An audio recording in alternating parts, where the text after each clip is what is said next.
Assalamualaikum warahmatullahi wabarakatuh. Waalaikumsalam warahmatullahi wabarakatuh. Selamat pagi anak-anak.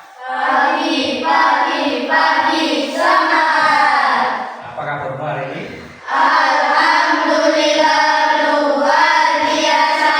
Allahu Akbar. Sukses. Terima kasih. Ada yang tidak hadir hari ini? Tidak ada. Siapa yang tidak hadir hari ini?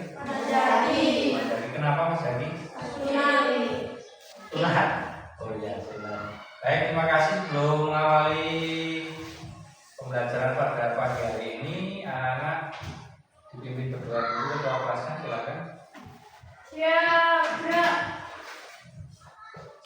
Mana bacaan doamu? Ini bacaan doaku. Bismillahirrahmanirrahim. Raditu billahi rabba wa bil islami dinan wa bil muhammadin nabiyya wa rasulah. Rabbi zidni ilma warzuqni fahma. Amin ya rabbal alamin. Assalamualaikum warahmatullahi wabarakatuh. Waalaikumsalam warahmatullahi wabarakatuh. Terima kasih telah melakukan doa pada pagi hari ini. Semoga kita diberi keberkahan, kesehatan dalam menerima pelajaran dan bermanfaat untuk kita semua. Baik, terima kasih untuk hari ini. Kita lanjutkan sebelum pelajaran. Kita menyanyikan lagu kemerdekaan dulu.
Baik, terima kasih telah menyanyikan lagu kebangsaan Indonesia Raya. Pada materi yang lalu kita telah pelajari mengenai cerita tentang bagaimana Indonesia dijajah oleh bangsa asing. Pada kesempatan pagi hari ini kita akan belajar tentang materi pokok cerita tentang Indonesia kita.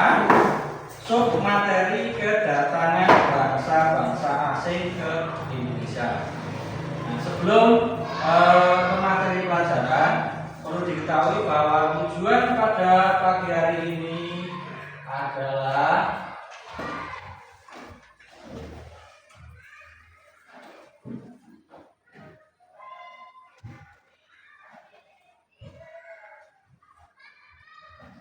Melalui kegiatan pengamatan video dan gambar, siswa mampu mengidentifikasi bangsa-bangsa asing yang datang ke Nusantara. Nanti ada bahasa di video ada. Kemudian dengan membaca teks pada video, siswa mampu menjelaskan alasan kedatangan bangsa-bangsa asing ke Nusantara. Yang kedua. Kemudian yang ketiga, siswa mampu menganalisis dampak kedatangan bangsa asing terhadap kehidupan sosial, budaya, ekonomi di Nusantara. Nah, itu dari ketiga tujuan yang akan kita capai pada kesempatan pagi hari ini. Nah, setelah nanti anak-anak mengamati video dan mengamati teks pada video, anak-anak nanti akan membentuk kelompok, ya, seperti kemarin yang sudah terbiasa sudah dibentuk kelompok. Kemudian nanti anak-anak mengerjakan LKPD, ya. Setelah LKPD selesai, nanti anak-anak mempresentasikan secara kelompok maju, ya. Yang kedua, nanti setelah anak-anak mempresentasikan, ada lembar evaluasi, ya, yang dikerjakan oleh anak-anak semua. Anak-anak paham? Masih bersemangat? Masih. Coba kok semangat. Dan tinggi, duduk, anak-anak, semangat. Terima kasih.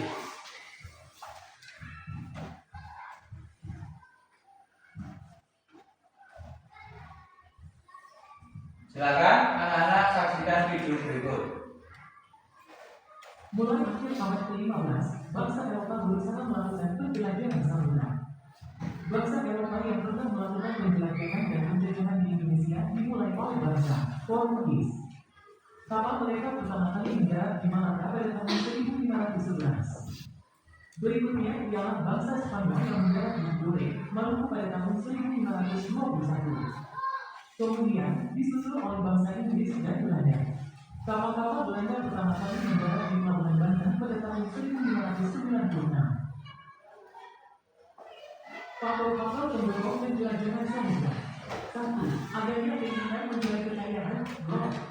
Kekayaan yang mereka cari terutama adalah rempah-rempah. Ketika abad 15 di Eropa, harga rempah-rempah sangat mahal. Harga mereka sangat membutuhkan rempah-rempah untuk industri obat-obatan dan minum basah. 2. Adanya keinginan menyebarkan agama gospel. Selain mencari kekayaan dan sangat jajahan, bangsa Eropa juga membawa misi khusus. Misi khusus tersebut adalah menyebarkan agama kepada penduduk daerah dan seluruh. Tugas mereka ini dianggap sebagai tugas suci yang harus dilaksanakan di seluruh dunia. Dipelopori oleh bangsa Portugis. 3. Adanya keinginan mencari kejayaan glory. Di Eropa, ada suatu anggapan bahwa apabila suatu negara mempunyai banyak anak jajahan, negara tersebut termasuk negara yang jaya, glory. Dengan adanya anggapan ini, negara-negara Eropa berlomba-lomba untuk mencari anak jajahan. Sebanyak-banyaknya. 4. Perkembangan ilmu pengetahuan dan teknologi. Ilmu pengetahuan dan teknologi berkembang pesat. Contohnya seperti berikut. 1. Dikembangkannya teknik pembuatan kapal yang dapat digunakan untuk mengarungi samudera luas. 2. Ditemukannya mesin untuk persenjataan. Senjata dapat digunakan untuk melindungi pelayaran dari ancaman bajak laut dan sebagainya. 3. Ditemukannya kompas. Kompas digunakan sebagai penunjuk arah sehingga para penjelajah bisa lagi bergantung pada kebiasaan alam. Untuk menentukan arah, biasanya mereka berpedoman pada bintang sehingga jika angkasa tertutup, awan, mereka tidak dapat meneruskan pelayarannya. Dengan kompas, mereka bebas berlayar ke arah manapun tanpa gangguan, baik siang maupun malam. Peristiwa-peristiwa pada masa pemerintahan kolonial Belanda. Pada tahun 1595, Belanda berangkat dari Eropa di bawah pimpinan Cornelis de Hoogland dan Savana. Di Indonesia pada tahun 1596 dengan negara di Bandung. Sejak pelayaran di Hoogland, banyak berdiri perusahaan-perusahaan negara Belanda. Masing-masing memiliki kapal sendiri dan berlayar ke Indonesia. Pembentukan VOC. Pedagang Belanda dengan didukung oleh pemerintahnya membentuk fungsi dagang yang bernama VOC atau Vereniging Oost-Indische Compagnie pada tanggal 20 Maret tahun 1602. Tujuan VOC di Indonesia antara lain sebagai berikut: 1. Menguasai pelabuhan-pelabuhan penting. 2. Menguasai kerajaan-kerajaan di Indonesia. 3. Melaksanakan monopoli perdagangan rempah-rempah. Pengalihan kekuasaan VOC kepada kerajaan Belanda. Memasuki akhir abad ke-18, kejayaan VOC mulai merosot. Faktor internal yang menyebabkan kemerosotan VOC adalah sebagai berikut: 1. Banyak pegawai VOC melakukan korupsi. 2. Sulitnya melakukan pengawasan terhadap daerah penguasaan VOC yang sangat luas. Faktor eksternal yang menyebabkan kemerosotan VOC adalah sebagai berikut: 1. Meledusnya revolusi Prancis menyebabkan Belanda jatuh ke tangan Prancis di bawah pimpinan Napoleon Bonaparte. 2. Penentangan oleh rakyat Indonesia terhadap VOC dalam bentuk peperangan yang banyak belok. Pembiayaan dan tenaga. Sistem kerja paksa, lobby. Pada tanggal 15 Januari tahun 1808, Damanhuri, Daniels menerima kekuasaan dari Gubernur Jenderal Moise. Daniels dibebani tugas mempertahankan Pulau Jawa dari serangan Inggris karena Inggris menguasai daerah kekuasaan VOC di Sumatera, Ambon, dan Banten. Sebagai Gubernur Jenderal, langkah-langkah yang ditempuh Daniels antara lain: 1. Meninggalkan jumlah tentara dengan cara memanggil dari berbagai suku bangsa di Indonesia. 2. Membangun pabrik senjata di Semarang dan Surabaya. 3. Membangun pangkalan armada di Aceh dan ujung pulau. 4. Membangun jalan raya dari Aceh hingga Padalarang sepanjang lebih kurang 1.100 km. Dan 5. Membangun benteng-benteng pertahanan. Daniels menerapkan sistem kerja paksa, lobby. Daniels juga melakukan berbagai usaha untuk mengumpulkan dana dalam menghadapi Inggris. Antara lain, mengadakan penyerahan hasil bumi, memaksa rakyat menjual hasil buminya kepada pemerintah Belanda dengan harga murah, mewajibkan rakyat priaman untuk menanam kopi dan menjual tanah-tanah. Sistem tanam paksa pemerintah kolonial Belanda. Pada masa kepemimpinan Belanda menggunakan sistem tanam paksa. Sistem tanam paksa pertama kali diperkenalkan di Jawa dan dikembangkan di daerah-daerah lain di luar Jawa. Sistem tanam paksa dimulai sejak tahun 1847. Saat itu, penduduk yang lama menanam kopi secara bebas dipaksa menanam kopi itu. Diserahkan kepada pemerintah kolonial. Sistem yang hampir sama juga dilaksanakan di tempat lain seperti di Minahasa, Lampung, dan Palembang. Kopi merupakan tanaman utama di Sumatera Barat dan Minahasa. Adapun lada merupakan tanaman utama di Lampung dan Palembang. Di Minahasa, kebijakan yang sama kemudian juga berlaku pada tanaman kelapa. Adanya penyimpangan pelaksanaan tanam paksa membawa akibatnya menggerakkan rakyat Indonesia. Akibat penyimpangan pelaksanaan tanam paksa tersebut antara lain: 1. Banyak tanah terbengkalai sehingga panen darurat. 2. Rakyat makin menderita wabah penyakit merajalela. 3. Bahaya kelaparan melanda Cirebon dan memaksa rakyat mengungsi ke daerah lain untuk menyelamatkan diri. 4. Kelaparan hebat juga terjadi di Grobogan yang mengakibatkan banyak kematian sehingga juta penduduk tajam. Tanam paksa yang diterapkan Belanda di Indonesia ternyata mengakibatkan aksi penurunan. Berkat adanya kecaman dan berbagai pihak, akhirnya pemerintah Belanda menghapus tanam paksa secara bertahap. Salah satu tokoh Belanda yang menentang sistem tanam paksa adalah Douwes Dekker dengan Selamat Kita Pulih. Douwes Dekker menentang tanam paksa dengan mengarang buku berjudul West Haveland. Edward Douwes Dekker mengajukan tuntutan kepada pemerintah kolonial Belanda untuk lebih memperhatikan kehidupan bangsa Indonesia karena kejayaan negeri Belanda itu merupakan hasil tetesan keringat rakyat Indonesia. Dia mengusulkan langkah-langkah untuk membalas budi baik bangsa Indonesia. Langkah-langkah tersebut adalah sebagai berikut: 1. Pendidikan, edukasi.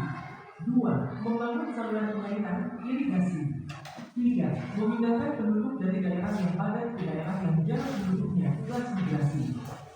Pelaksanaan tanam paksa banyak terjadi penyimpangan, di antaranya sebagai berikut: 1. Jatah tanah untuk tanaman ekspor melebihi sepertiga tanah garapan, apalagi di kalangannya subur. 2. Rakyat lebih banyak mencurahkan perhatian, tenaga, dan waktunya untuk tanaman ekspor sehingga banyak yang tidak sempat mengerjakan sewajarnya. Lawan sendiri, hingga rakyat yang tidak memiliki tanah harus bekerja memiliki seperti petani. Keempat, waktu pelaksanaan tanam pakan ternyata melebihi waktu tanam padi 3 bulan, sebab tanaman-tanaman berlebihan memerlukan perawatan terus-menerus. 5. Setiap kelebihan hasil panen dari jumlah pajak yang harus dibayarkan kembali kepada rakyat ternyata tidak dikembalikan kepada rakyat. 6. Kegagalan panen tanaman wajib menjadi tanggung jawab rakyat atau petani.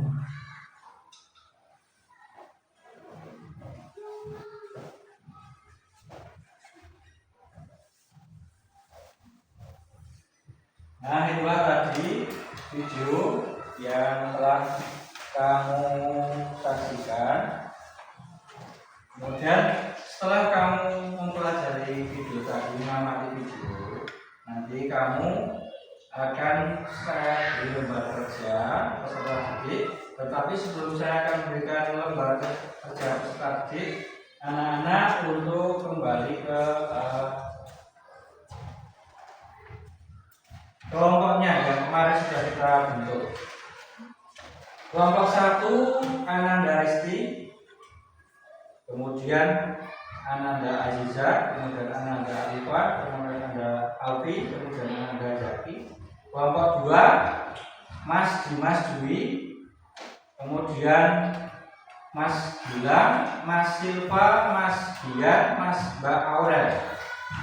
Selanjutnya kelompok 3 Mas Dimas Andri, Mas Papis, Mas Mbak Kamila, Mbak Akila, Mbak Nabila. Sekarang untuk mejanya silakan di kelompok 1 sini sebenarnya.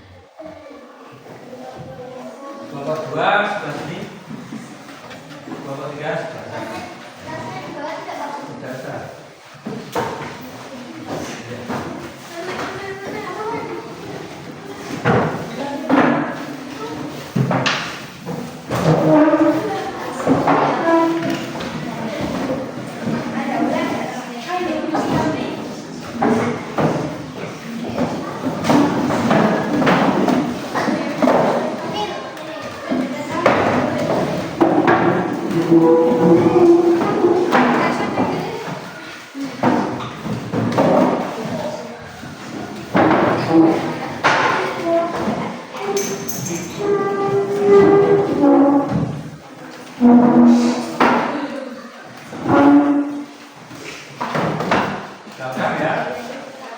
Jadi anak-anak nanti kalau sudah saya bagikan, ya, petanya anak-anak nanti kasih titik untuk pertama kali bahasa asing yang masuk ke Indonesia. Kemudian kemana? Setelah ke pulau mana, kemudian pulau mana kamu titik ya. Kamu beri angka 1, 2, 3 dan selanjutnya. Kemudian kamu tuliskan di sini ceritakan kedatangan bangsa-bangsa asing ke Nusantara dan kelebihan yang dimiliki oleh bangsa Indonesia. Ya, nanti yang saya nilai kerjasamanya dari anak semua, saya nilai ya dari masing-masing kelompok.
Kamu itu ya. Ya.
Guru besar siapa?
lagi ya. Dan kamu presentasinya kan.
Sekarang berdiri, berdiri, berdiri. Semuanya berdiri. Sekarang berdiri. Sekarang berdiri berhadapan. Berdiri berhadapan. Putra sama putra, putri sama putri. Letakkan dulu, letakkan tugasnya letakkan. Nah, sekarang berhadapan. Kamu sama berhadapan mana? Putri sama putri. Mana?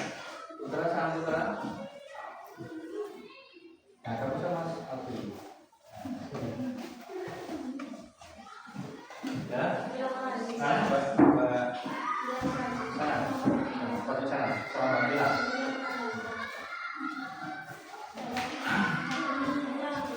Ya, berhadapan dulu, tangannya diluruskan. Tangannya diluruskan berhadapan. Ya. Jangan ke samping, samping tangan. Nah, samping. Nah, nanti ada apa-apa dari Pak Guru ya. Apa-apa dari Pak Guru.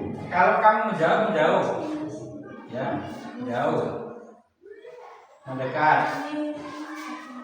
Merapat. Ya. Dan lagi ya, siap? Siap? Menjauh. Mendekat. Mendekat. Mendekat itu bukan. Mendekat. Merapat. Tangkap. Nah, ulang lagi, ya. Menjauh, menjauh. Mendekat.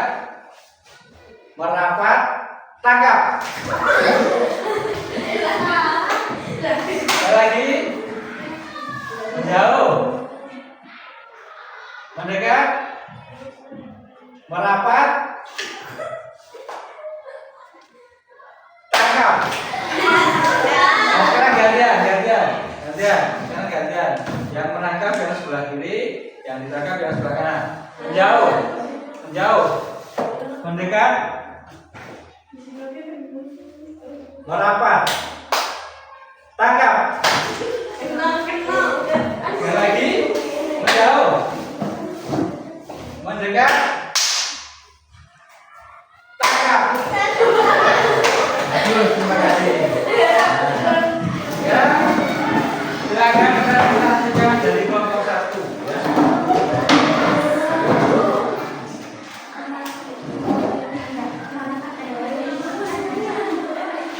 Semuanya maju di depan ya, kamu baca.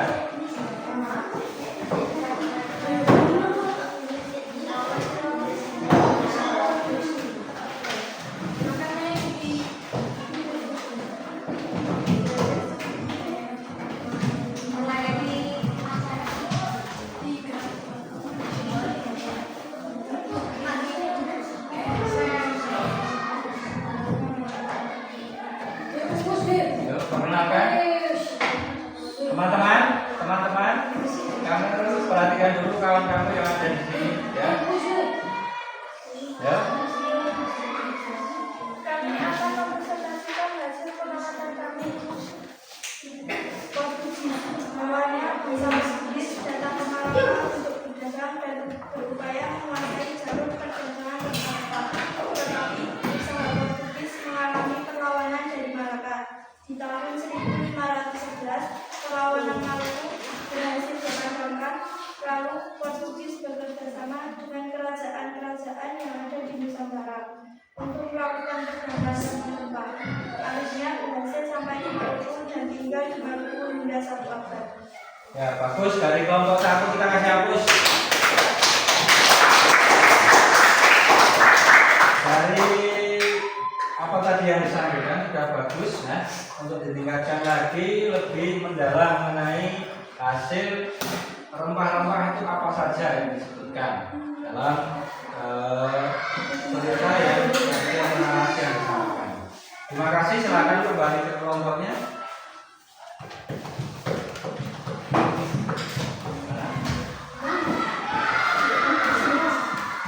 Sekarang kelompok 2 silakan maju ke depan.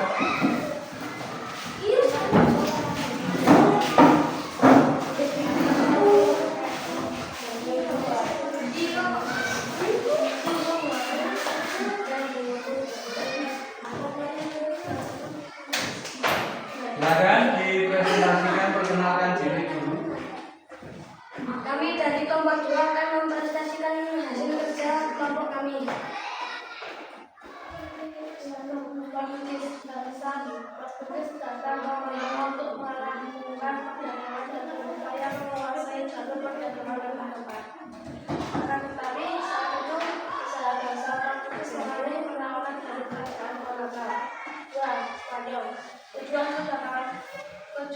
kedatangan bahasa Spanyol yaitu untuk menguasai wilayah timur Indonesia. Belanda. Hanya untuk Belanda. Tujuan itu mulai berkembang menjadi upaya penguasaan wilayah Jepang, Inggris, sehingga banyak negara Eropa dan Australia mengenalkan akan berubah jadi tanah Jepang. Awalnya untuk mendatang dan memperoleh. Bagus, sudah berani menyampaikan di depan, ya. Untuk kedepannya lebih kreatif lagi untuk menyampaikan dalam narasi ya. Sudah bagus, silakan kembali ke tempat semua.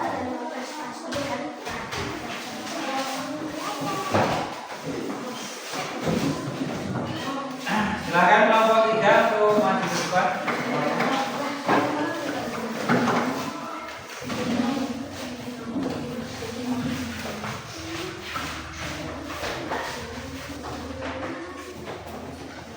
Dan disampaikan.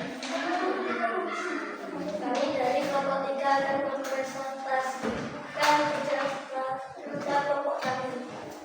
Strategi awalnya kita berbicara mengapa untuk melakukan pertahanan tentang mengenai sistem pertahanan. Ya. Dan sampaikan dibaca. Dibaca. Sudah selesai dibaca itu. Coba dibaca Mbak. Dibaca. Sudah selesai. Oh ya. Dari tadi yang disampaikan kelompok 3 sudah bagus, yang perlu ditingkatkan mengenai datangnya pertama di abad berapa ya. Dalam Indonesia di abad berapa, tiba di mana ya. Kemudian apa yang mereka cari di Indonesia ya. Kamu perlu jelaskan lagi di situ, diuraikan ya. Berarti sudah bagus, sudah berani maju ya. Dan silakan kembali ke tempat semula. Saya kelasnya bawah ini. Ya, ini Pak Bin.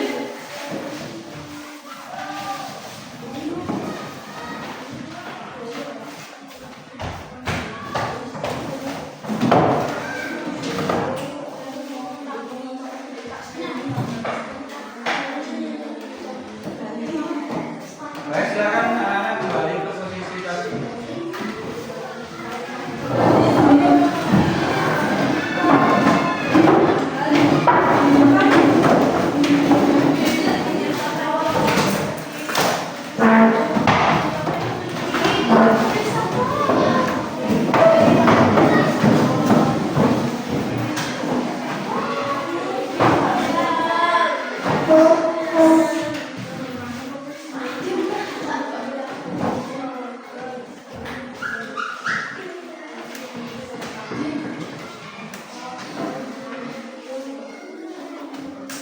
Tadi anak-anak sudah mengerjakan membaca mata didik.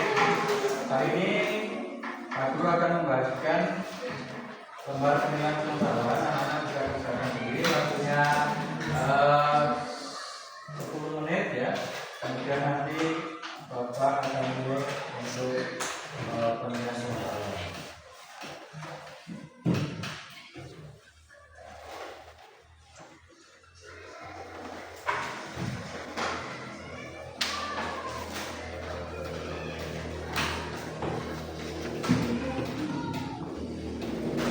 Akan ditulis nama, nomor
Sudah habis ya.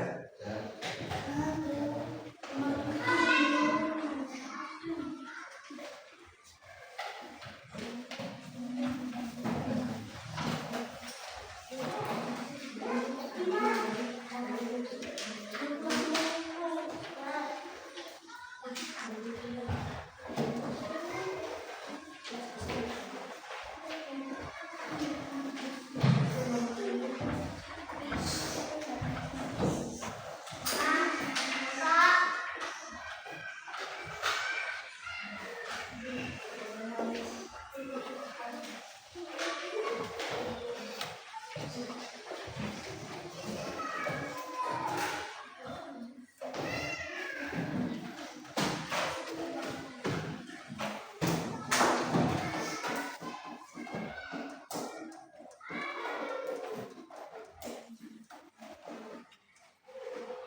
Dimas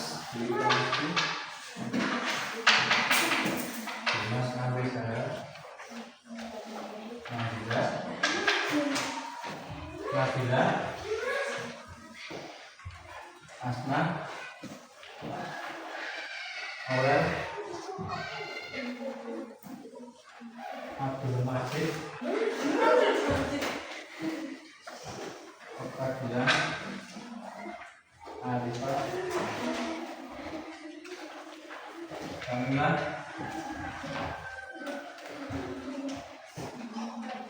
Kristi, Herdian,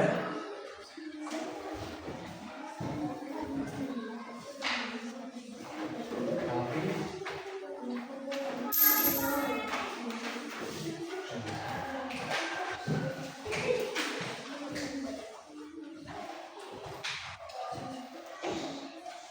Baik, terima kasih untuk hari ini. Kita refleksikan untuk kegiatan pembelajaran hari ini.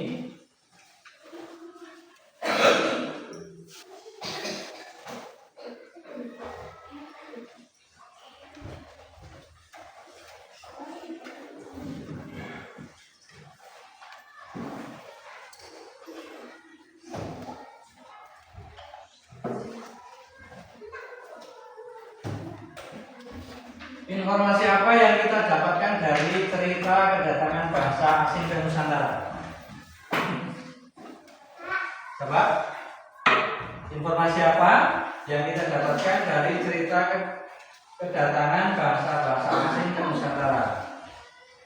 Ya. Karena bangsa asing ingin menguasai wilayah. Ya, karena di negara Indonesia banyak rempah-rempah.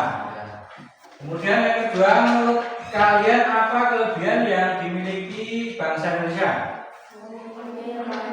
Memiliki kekayaan rempah-rempah, tanah yang subur ya, tanah yang subur.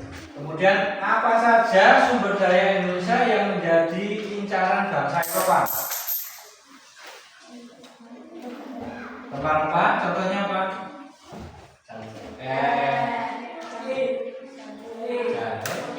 Kunir, terus tadi apa? Kemukus, apa lagi? Pala, ya. Banyak sekali yang ada di Indonesia. Terus sebagai negara penghasil rempah-rempah, menurut kalian apa potensi yang dimiliki Indonesia? Seperti tadi, potensi yang dimiliki di lingkungan kita di wilayah pegunungan menurut apa? Potensinya. Kemarin kita panen, baru panen kemarin apa? Cengkeh. Apalagi? Kemukus. Apalagi?